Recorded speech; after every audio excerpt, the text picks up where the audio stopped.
Order! Order! You are an incorrigible delinquent at times.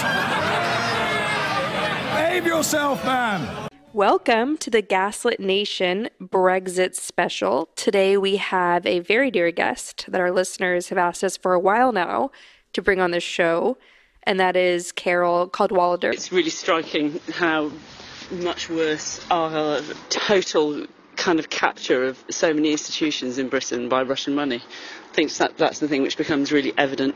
Well, what do you mean by that exactly? Well, Bill Browder gave, who's the Anglo-American businessman who's been campaigning for a Magnitsky Act, gave evidence in Parliament yesterday, for example, and he pointed the finger at, he didn't name them, but a whole load of different lords. He named one of them, actually.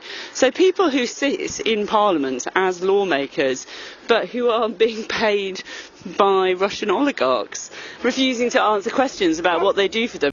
Order, order. Welcome to this afternoon's Foreign Affairs Committee session.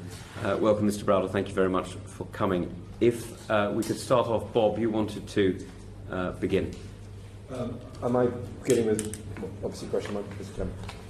Hello, Bill. Do you have a clear understanding of the UK's overall strategy on the use of sanctions, and would you care to comment generally about it?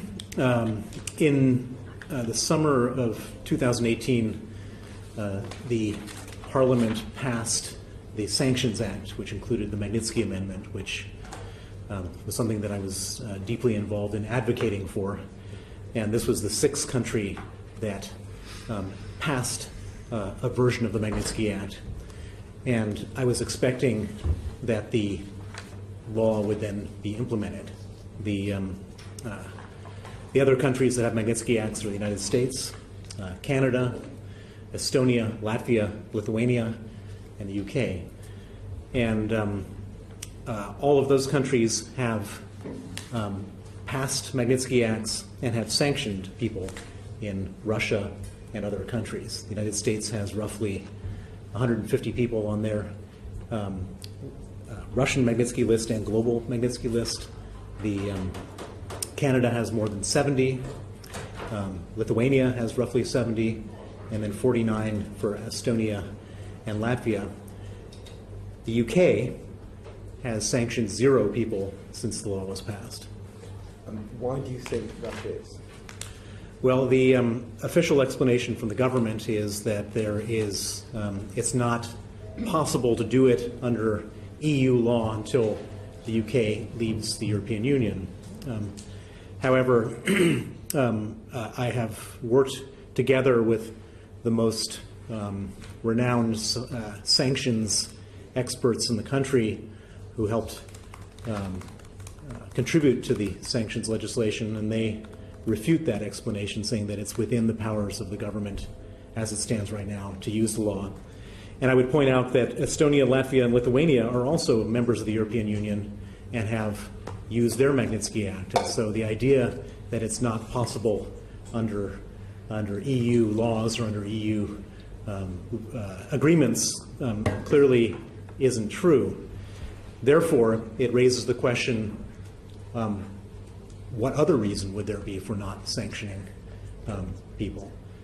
And here, I'm sad to say that I believe that there are people that are connected to the political process here that have influence, who are trying to influence the government in ways not to make life difficult for some of these people. And are you going to specify who those people might be?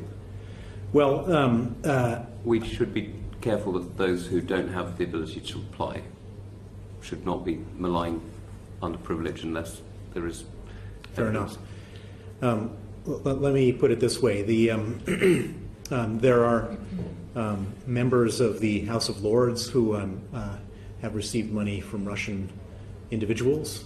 There are former government officials and advisors to the government who have received money from Russia in order to assist in blocking sanctions consequences for Russians that I'm aware of. And I have evidence which I'm happy to produce to this committee of those individuals, either in private or in writing, if that would If you have help. evidence in writing, we'd be very grateful to receive it.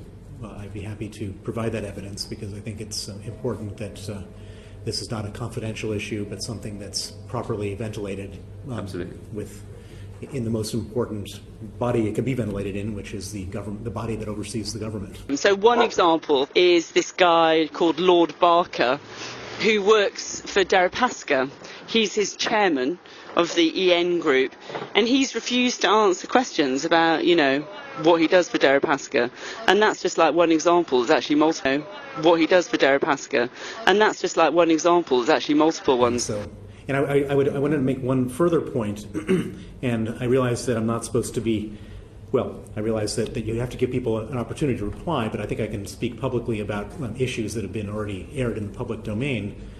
And the issue of Lord Barker, who has been actively lobbying on behalf of Oleg Deripaska, I find to be an incredible situation. It's remarkable that a person who is a lawmaker in this country, a member of the House of Lords, is allowed to be paid by a Russian to lobby against sanctions for that Russian. And I can't allege that Lord Barker was lobbying against sanctions in the UK because we don't have evidence of that. But it's a matter of public record that he was the lead lobbyist in Washington against Russian sanctions and succeeded in having Russian sanctions deleted against Oleg Deripaska's company. And I was in touch with members of Congress yesterday who explained that one of the principal reasons the government did that was because of the very reputable Lord Barker coming to Washington to do that. I think that there should be an absolute ban on members of Parliament lobbying on behalf of foreign governments, full stop. I can't even imagine that that's allowed to happen, and it's happening in plain sight and it's happening without any consequence. I think this is the point you made in answer to the first question. When you talked about people in positions of power or in the House of Lords or wherever making money as a result of their involvement with Russia, you're not talking about legitimate business interests, which anybody might have. You're talking about people being paid to lobby against sanctions here in the UK.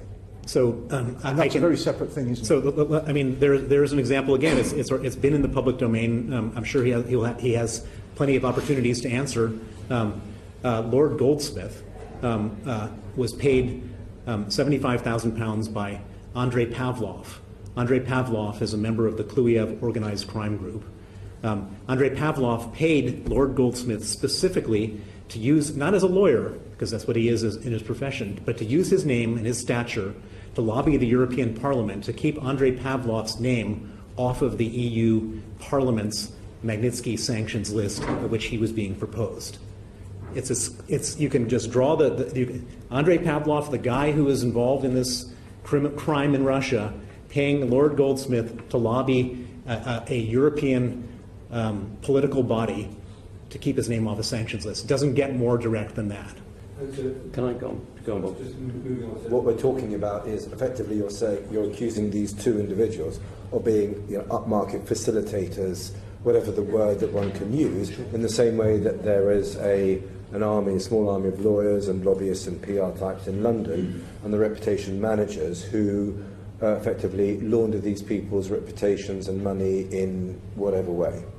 I'm saying exactly that effectively these are enablers for very bad people in Russia and other places. These are sort of effectively, in the world that we live in right now, wars are not being fought on battlefields. They're being fought in banks. They're being fought in the media. They're being fought with information. And these are the warriors who are part of who went to the same schools, worship in the same religious institutions, were brought up in the same nice families as all of us, but decided to go over to the dark side and to sell out and to use their position and their privilege to cover up the crimes of people from the bad guys from the Putin regime and other places.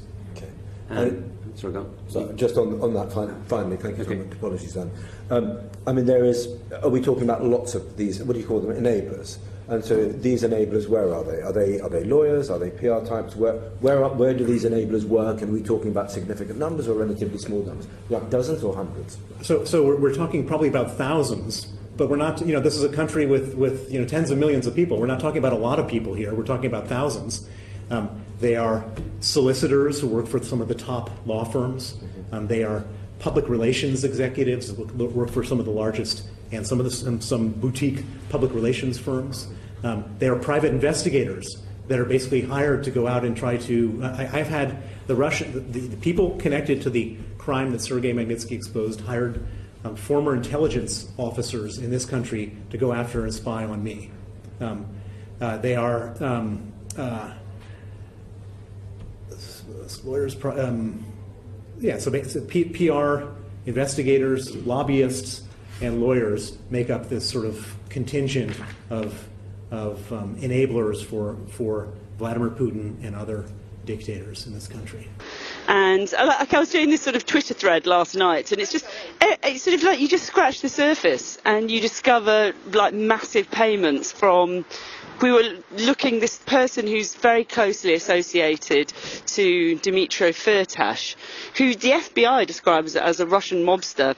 This person who's very closely associated with him had given like loads of money to the Conservative Party and to one of the ministers who's in the Foreign Office at the moment. So it's like when you think about the fact that there is nothing happening here, there is nothing being investigated, you see that chain, the trail of money, and you think, well, that sort of explains it.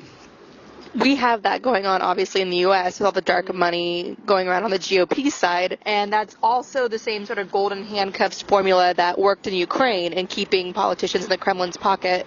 It's just the same playbook. That's right, but I think what is different is in the United States, your infrastructure, your kind of constitution and the sort of, the legal institutions that you have proved to be sort of robust and strong and to be at least trying to get answers. Whereas in Britain, it feels much more like state capture, and which sort of sounds dramatic, but when you look at the fact that, we have revealed all these problems, these illegalities that happened in the referendum, we know that there was sort of both domestic subversion of the vote and potentially foreign subversion. None of that is being taken remotely seriously.